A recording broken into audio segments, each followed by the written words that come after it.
May 1945. The Third Reich is collapsing. Berlin is a skeleton of broken concrete and fire. But 300 miles to the southeast, in the dark pine-covered mountains of Lower Silesia, a different kind of drama is unfolding. A mystery that, 80 years later, still keeps historians and treasure hunters awake at night. Legend speaks of a ghost. A heavily armored train, nearly 500 feet long, carrying 300 tons of gold, looted jewels, and the most sensitive industrial blueprints of the Nazi regime. It departed from Breslau as the Red Army approached, heading into the Owl Mountains. It entered a tunnel near the town of Wałbrzych, and it was never seen again. Was it a myth created by desperate soldiers, or was this train the golden key that financed the most successful disappearance in human history? Today, we go beneath the earth into the giant to find the truth.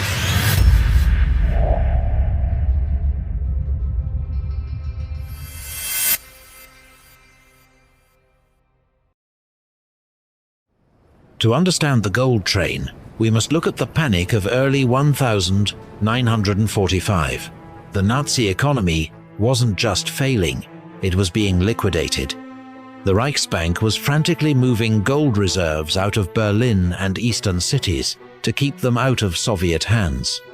Breslau, now Wrocław, was declared a fortress city. As the siege tightened, a special convoy was prepared. According to local witnesses and declassified Polish intelligence reports, 12 railcars were loaded under the cover of night. They didn't just carry gold bars stamped with the eagle and swastika.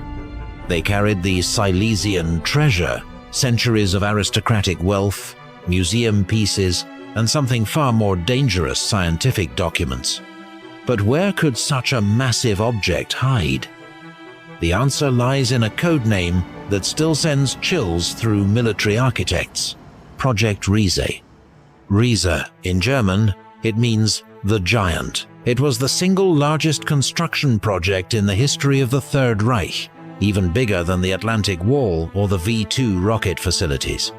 Deep beneath the Owl Mountains, thousands of forced laborers were driven to their deaths to carve a labyrinthine fortress out of solid rock.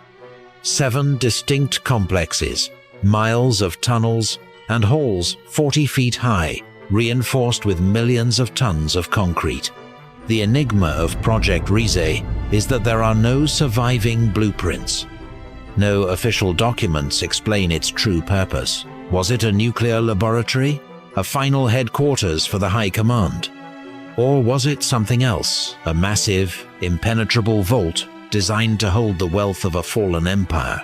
Geologists and explorers have found massive anomalies in the ground.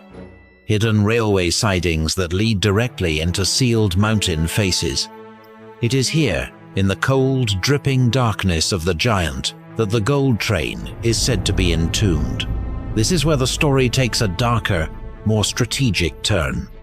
Gold is useless if it stays buried forever. But what if it didn't? In our previous investigation, we explored the forensic anomalies of the bunker in Berlin. We looked at the evidence suggesting that the leadership didn't end in 1945, but rather transitioned.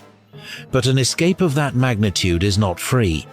It is the most expensive operation a human can undertake. To move high-ranking officials across borders, you need more than just a plane or a U-boat.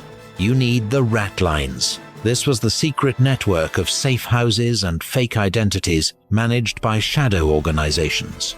To buy the silence of border guards, the cooperation of foreign governments, and the construction of new lives in Argentina, Chile, or Brazil, you need massive amounts of untraceable liquid wealth. The gold train represents the missing link. If even a fraction of its cargo was recovered by secret SS units in the late 40s, it would explain how hundreds of war criminals were able to vanish into thin air, living in luxury in South America while the world thought they were dead.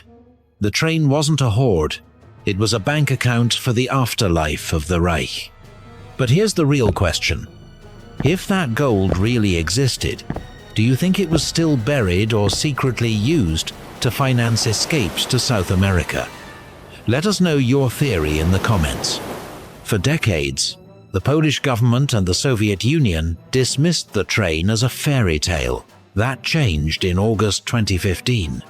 Two men, Andreas Richter and Piotr Koper, presented ground-penetrating radar scans to the authorities in Wałbrzych. The scans showed a clear metallic anomaly, a structure with wheels and guns, buried 50 feet underground at kilometer 65 of the Wrocław-Wałbrzych railway line. The news went viral. The Polish military was deployed. Chemical weapons experts were put on standby, fearing the train was booby-trapped with tabun or sarin gas.